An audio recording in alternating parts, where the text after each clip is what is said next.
Hi guys, welcome back to Three is a Crowd. So today's video is one of the most requested video about how to cover backlogs. Yeah, और ये एक बहुत ही sensitive topic है मेरे लिए क्योंकि it was very traumatic for me to cover इतना backlog. why did you have backlog, Didi? Why did you not study in 11th? It's like मैंने 11th में भी पढ़ाई करी थी तब भी मैंने backlogs थे, but वही obviously मेरे backlog इसलिए थे क्योंकि 11th में मैंने botany नहीं पढ़ी बिल्कुल भी और 11th में मैंने सिर्फ आकाश की मॉड्यूल्स पढ़ी, NCERT तो बिल्कुल नहीं पढ़ी।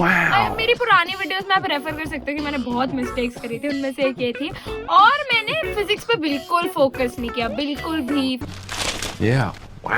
आपके 11th में AIATS में इन द बिगिनिंग कितने आते थे? मेरे 11th एक्चुअली बहुत खराब था। मैं ये नहीं बोलती कि मैं पढ़ती नहीं थी, मैं बहुत पढ़ती थी, बट मुझे ठीक से पढ़ना नहीं आता था। मुझे technique I did not know how to study, so I studied modules and I studied outside stuff. वो सब किया मैंने जिसकी जरूरत नहीं थी एंड मैंने एक्चुअल मेन कंटेंट पे फोकस नहीं किया, मैंने कॉन्सेप्ट्स पे फोकस नहीं किया, तो मेरा 11th बेकार गया। मतलब मुझे कुछ भी ठीक से ज्यादा समझ में नहीं आया। तो 11th में AIATS में मेरे ऑलमोस्ट हाईएस्ट मार्क्स शायद 515 आए। और 12th में फिर कितने आने लगे थे? 12th में तो फर्स्ट से ही मैंने बिल्कुल अच्छे से NCERT और बिल्कुल फिजिक्स में क्वेश्चंस लगा रही हूँ एंड ऑल समझ में आ गया था करना है। 12th में फर्स्ट AIATS में कुछ 575 आए थे या 600, फिर उसके बाद 600 से ऊपर ही आते थे। बिफोर वी मूव ऑन, पहले तो मैं ये बता दूं कि हम दोनों का इसमें सिर्फ यही रोल है कि हम क्वेश्चंस पूछेंगे। हर कोई बाद में ना वीडियो जब रिलीज हो जाता है तो यही कमेंट जरूर करता है कि why are these two here, why are they in the frame, इनका क्या काम है? एक्सेप्ट कि मैं बहुत गुड लुकिंग हूँ, उससे चार्म आता है वीडियो और में। वो भी मैं अकेले कर सकती हूँ, ऐसा वो है And नहीं। my new Rick t-shirt. What is a backlog? हम अपने दोस्तों में से करते थे कि एक टॉपिक पढ़ के आया कोई एंड हम बोलते थे ये टॉपिक में से कोई भी क्वेश्चन कहीं से भी उठा के दे दे मेरे को आएगा। अगर आप वैसे नहीं हो हर टॉपिक के बारे में नीट में, स्पेशली जो टॉपिक्स NCERT में किसी भी सब्जेक्ट के, तो आना जाएगा कि आपको वो नहीं आता अच्छे से एंड वो पहले पढ़ा चुके हैं तो ऑब्वियसली अच्छा बैकलॉग। और हमारे साथ भी बहुत होता था कि हम वो पढ़ के आ जाते थे दोबारा, तब भी हम वो एक क्वेश्चन नहीं सॉल्व कर पाते थे जो वो देते थे कि सबसे, हमारे दोस्तों में सबसे मुश्किल क्वेश्चन उठा के देते थे, ऑब्वियसली वो सॉल्व नहीं हो पाता था, JEE एडवांस लेवल का होता था। अगर आपका बैकलॉग मान लो अब हो गया तो अब इसको आप कवर कैसे करोगे? हाँ, सबका बैकलॉग होता ही है। मतलब मैंने टॉपर्स वगैरह को भी देखा बैकलॉग, क्योंकि आप इतना ज्यादा रिटेन नहीं कर पाते ना, आप हर चीज इतनी डिटेल में पढ़ रहे हो, पुरानी चीज उन्हीं डिटेल में कैसे याद कर पाओगे? आपको रिवाइज करना पड़ेगा बार बार। So basically one of the ways was to use flash cards. Flash cards क्या होता था कि ना बड़ा टॉपिक छोटे छोटे पॉइंट्स में, लाइक एक के बाद एक and it's so interesting. It becomes like a game. मैंने फ्लैश कार्ड्स बहुत यूज किए हैं, एंड में तो मैंने बहुत यूज किया क्योंकि एक चैप्टर आधे घंटे में रिवाइज हो जाता था। उसको फटाफट क्लिक करते थे। आप मेट्रो में हो, आप कहीं भी हो, आप जा रहे हो, बाहर आप घूम रहे हो, आपका टाइम वेस्ट नहीं होगा, फटाफट रिवाइज कर पाओगे and that is how you complete backlog. Because backlog के लिए आपके पास टाइम नहीं होता है, आपको और भी पढ़ना है बैकलॉग कंप्लीट करने के अलावा। So flashcard was one of the techniques. What are some other techniques? एक चीज बहुत इंपॉर्टेंट होती है जब आप बैकलॉग कंप्लीट कर रहे होते हो कि आप अपना जो उस टाइम पे कर रहे हो ना उसमें लैग ना करो। हमारे टीचर्स हमेशा हमें ये बोलते थे तुम बैकलॉग कंप्लीट करो वो सही है, बट पीछे का कवर करने के चक्कर में करंटली आप लैग ना कर जाओ। मैं जैसे करती थी कि मैं सुबह स्कूल में जब भी फ्री टाइम मिला है कुछ मिला तब पुराना कोई चैप्टर है 12th का जो पहले पढ़ा रखा है वो रिवाइज कर लिया, ठीक है। फिर मैं कोचिंग गई, कोचिंग में जो पढ़ाया वो घर पे आके रिवाइज किया, रोज का रोज ही, वो तो बिल्कुल भी लैग नहीं होना चाहिए। Everyday revision is important. फिर मैं रात को ये पढ़ती थी पूरा 11th का। मेरे को तो सोचो पूरा 11th का फिजिक्स कंप्लीट करना था। मुझे ऑसिलेशंस और वेव्स बिल्कुल नहीं आता था, रोटेशन मोशन बिल्कुल नहीं आता था, कुछ नहीं आता था मेरे को। तो मुझे तो वो पूरा मतलब इट वाज लाइक कि 11th मुझे दोबारा पढ़नी है क्योंकि मुझसे 11th की फिजिक्स के मोस्टली क्वेश्चन सॉल्व नहीं होते थे। तो मैंने क्या किया, रात को जब मैं बैठी कि ओके अब 11th पढ़नी है क्योंकि मुझे तो पूरी ही पढ़नी है, तो मैं 11th को लेके बैठी, लाइक रोटेशन मोशन का फिजिक्स वाला की कोई वीडियो लगा ली, 2x पे लगाई, नोट्स बनाए, उसने जो क्वेश्चंस बोले वो सॉल्व किए।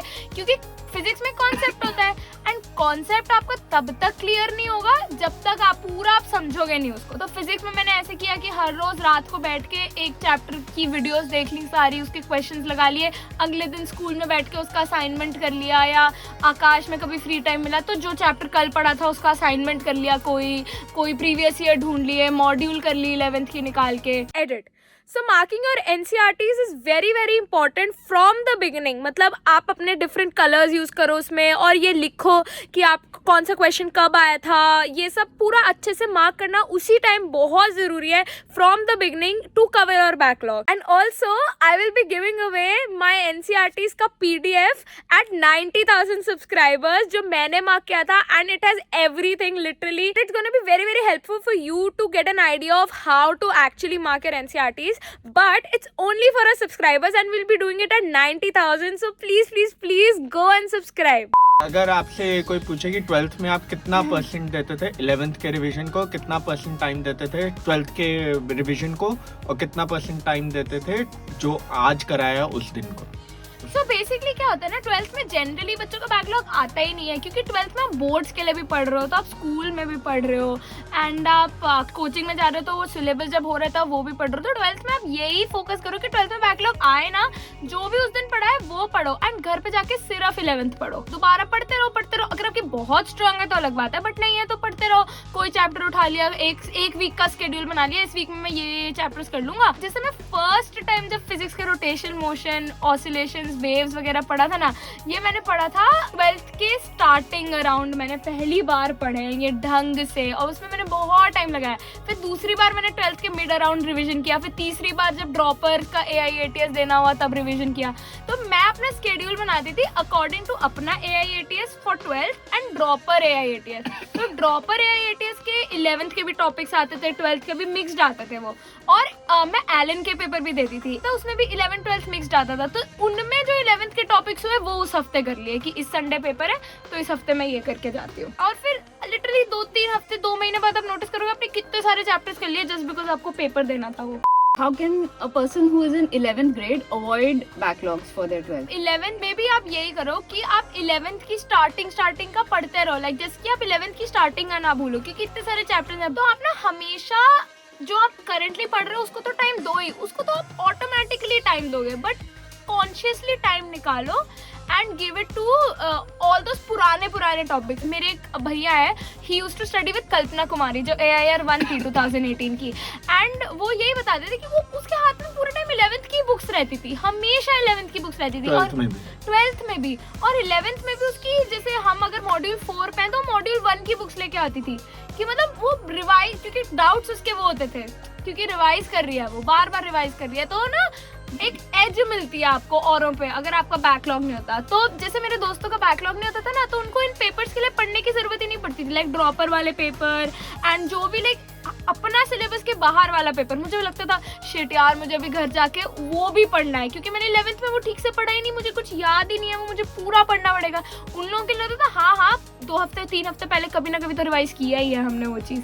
तो वो एक बहुत बड़ा एज होता है जो टॉपर्स के पास होता है. Okay, so the last question, जब आपको इतने सारे टॉपिक्स एक साथ पढ़ने हैं, कुछ 11th का कुछ 12th का, तो कंफ्यूजन नहीं होता? जो फिजिक्स हम 11th में पढ़ते हैं वही हम 12th में अप्लाई करते हैं, जो बॉटनी हम 11th में पढ़ते हैं वही हम 12th में अप्लाई करते हैं. Everything is connected and that is what is the most beautiful thing. तो ऐसा कभी कंफ्यूजन नहीं होता. आपने जब भी 12th में पढ़ रहे होगे ना, आपके टीचर्स या कोई भी बोलेंगे याद है ना ये 11th में पढ़ा था, और अगर आपको याद नहीं है वो घर पे जाके जरूर पढ़ो. और जैसे कि आपको ऑर्गेनिक केमिस्ट्री करा रहे हैं 12th का, ठीक है, उसके साथ साथ 11th की रिवाइज करो. तो उससे क्या होगा ना कि आप सेम ही टॉपिक पढ़ रहे हो, तो आप जैसे 12th में पढ़ रहे हो वैसे 11th का भी पढ़ लो. जैसे कि हमारा कभी भी टाइम पीरियड या फ्रीक्वेंसी पे क्वेश्चन आ जाता था तो मैं हमेशा उसी टाइम ऑसिलेशंस और वेव्स रिवाइज कर लेती थी. हम भी स्टार्टिंग में हमेशा ये बोलते थे कि बाय गॉड इतना सारा सिलेबस कैसे करेंगे 2 साल में, 11th और 12th को याद रखना पड़ेगा. अब MBBS में पता चल रहा है 5 साल का सिलेबस याद करना पड़ेगा नेक्स्ट देने के लिए. अभी तो हमको लग रहा है 5 साल तो जिंदगी में कभी याद नहीं रहेंगे, बट वही है कि लोग करते हैं तो हम भी कर लेंगे. Alright, so that brings us to the end of the video.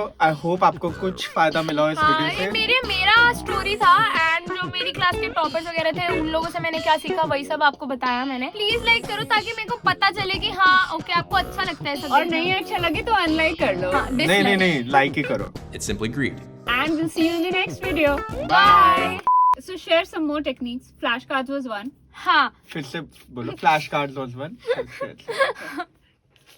So हंसी आ रही है, एक सेकंड. पागल हो क्या? फालतू में क्यों हंस रहे हो? ऐसे ही. हौसले एसिडिटी हो जाएगी. हाँ ज्यादा हंसते तो एसिडिटी हो जाती है. पागल हो क्या तुम? नहीं होती है. हंसने से एसिडिटी किसको होती है?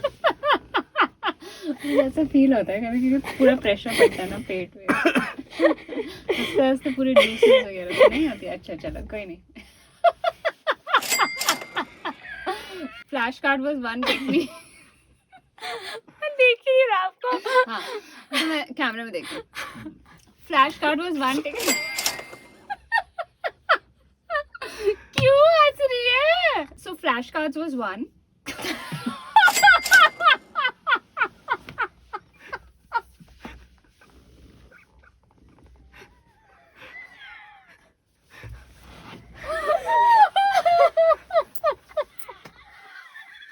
नीचे क्यों बैठ गए?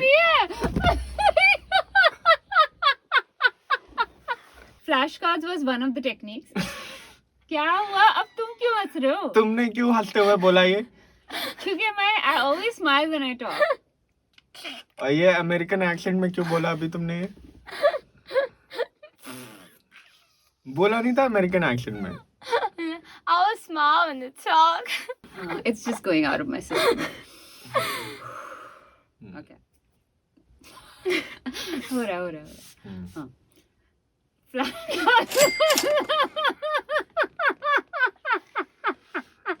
We'll do it quickly. We're gonna power through with it. हाँ मैं तो बिल्कुल रेडी हूँ। Flashcards is one of the techniques. कोई इशू है क्या? क्या इशू है? आप फालतू में हंस रहे हो विधि, आपकी वजह से हो रहा है। ऐसा है, अब एक दूसरे को नहीं देखेंगे, अब सिर्फ कैमरे को देखेंगे, ठीक है? Flashcard was one of the techniques. Can you share some other techniques with us? हाँ so देखो मेरी लाइन तो हो गई। मैंने बहुत सही बोल लिया। Oh Oh, shit! shit. Flashcards was one of the techniques.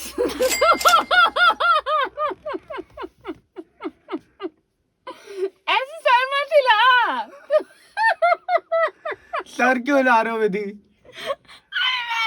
अरे मैं एग्री कर रहा हूँ कि हाँ फ्लैश कार्ड थी ये टेक्निक। लाइक ड्रामेटिकली क्यों एग्री कर रही है? ऐसे बस नॉट कर दे। बिल्कुल नॉर्मल रहता है और सब भूल जाते हैं कि जो हुआ अभी, ठीक है? ठीक है। क्या बोला अभी? क्यों बोलना है ये? लाइन ही क्यों बोलनी? लाइन बोल रही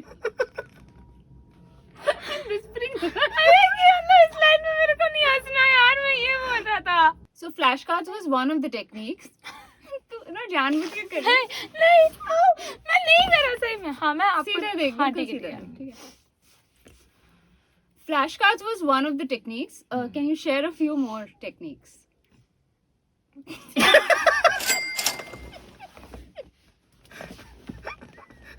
So flashcard. मेरी क्या प्रॉब्लम है तुम्हारी? मैंने लिटरली कुछ नहीं किया। मैं नहीं बोल रही। क्या बोल रहा है? मैं बोलता हूँ। Flashcards was one of the techniques. यार मामा बोलेगा तो मैं अच्छा ठीक है, मैं बोल रही हूँ। अब बंद हो गया। It's out of my system. चल Vidhi. So flashcards was one of the techniques. So Vidhi, can you tell? Aloe vera का जूस पीने से एसिडिटी परमानेंट ठीक हो जाती है। Flashcard was one technique. That's all. That's all there is to it. See you. Bye. Good night.